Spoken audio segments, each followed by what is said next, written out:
Hello, and welcome back to another episode of The Doctor's In. I am your doctor, C.G. Weinberg, and today I have a new prescription for you. I have my favorite N.D. Wilson series that I own. Now, normally I don't talk about what I own and don't own, but I'm saying that because the one I'm talking about today is my favorite one that I own. I have some other of his series that I don't like, but I don't own another one that I really like, and so I'm delineating those. And I'm not going to say which one's my favorite because I don't have to. But today I'm talking about one that is one of his lesser known series, and that is The Outlaws of Time. Now, I do have the 100 Covet series, and I have tried many times to read them, and I just can't. I'm sorry. I betrayed my school in saying that because we are named after a creature that Nate Wilson created in the Hunter cupboards, and I just can't do it.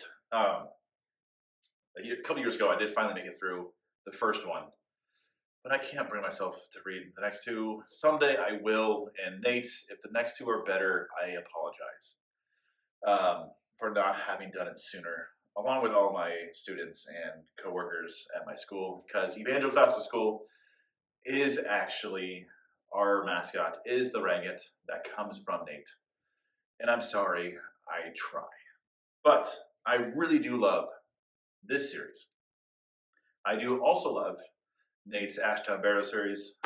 Our seniors are reading this year, and I'm not teaching it, but it is actually that the Ashtown Burials are fantastic.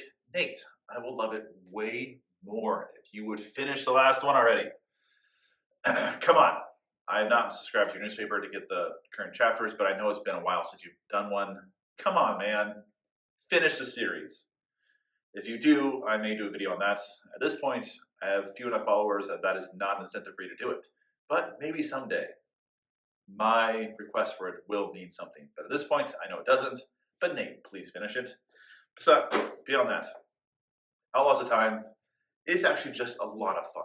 So, the first one, The Legend of Sam Miracle, you get introduced to the character Sam Miracle, along with his sidekick Glory, as he calls her, or Gloria, and Father Tiempo, who is kind of like his mentor and it all, and then the bad guy, who is just a glorious bad guy.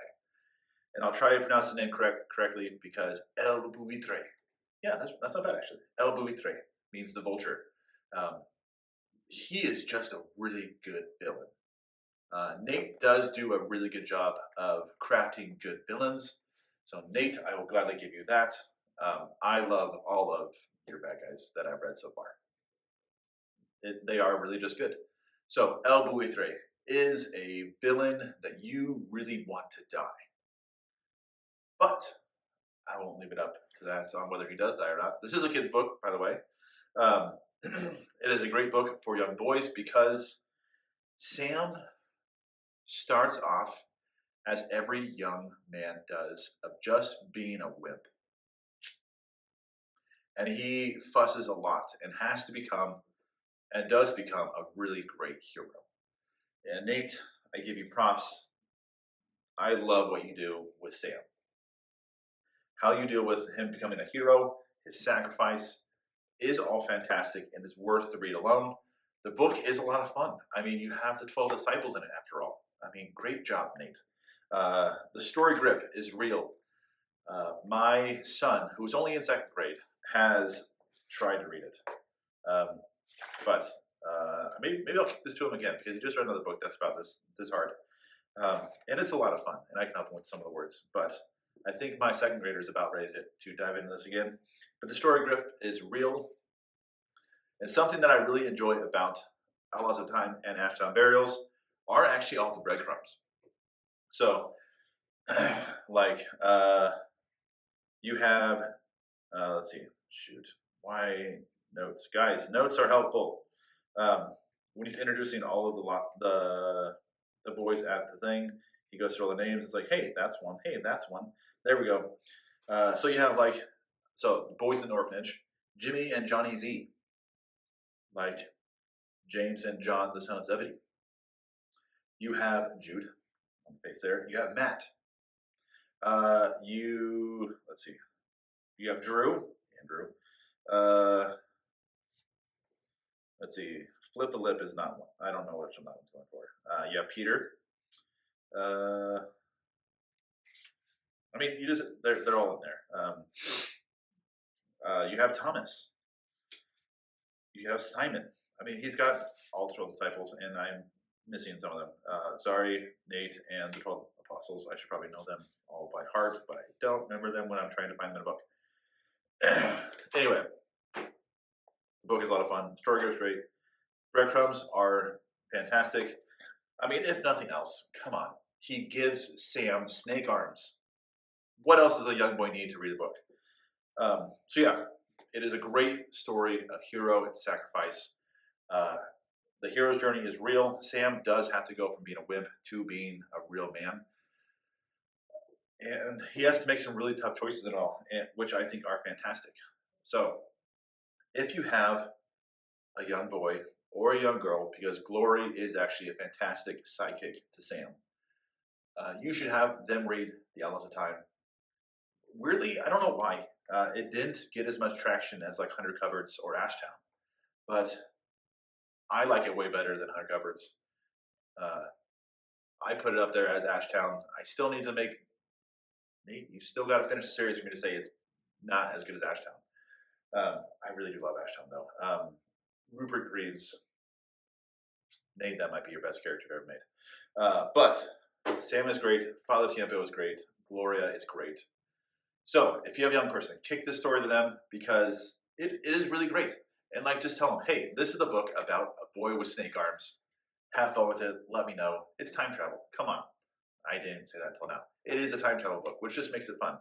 I mean, The Outlaws of Time kind of give that away, if you didn't get that already. So sorry, it took me most of my video to get there. But if you have a young person, give them this book because it's glorious. So with that, that is my prescription for your young people, is to get them to read The Outlaws of Time. They will be benefited by it. Moms, I'm sorry. If you have your son read this book, there's a decent possibility they're going to want a snake afterwards. I'm sorry. Snakes are a part of God's creation, so you should learn to enjoy them, even if they're creepy as all get out. And I grew up with snakes. I really like snakes. My wife would not let my son have one or me have one. And I am fine with that. Your kid may end up wanting snakes. Get them a non-poisonous one. They're fun. Get them a nice little boa constrictor or a red-tailed boa. Corn snake. All those are great. But, sorry, your son will possibly want a snake and dream of having snake arms because they're just cool in this book. So, that is what I have for you today. Like it if you like it. Comment what you would do if you had snake arms. Because Cindy would be a terrible right-hand arm to have, but it'd still be great to have her. Subscribe if you want to know when my next video comes out, and share this to anyone who has young boys or girls that need something to read. Summertime's coming up, and this is Place in the Desert. So maybe have them read it on a hot day out in the sun to know what it is, to know how it feels when Sam is outside, sleeping in the hot sun, possibly dying, because it happens multiple times, because it's time travel. So that's what I got for you today. That is your prescription, and with that, the doctor is out.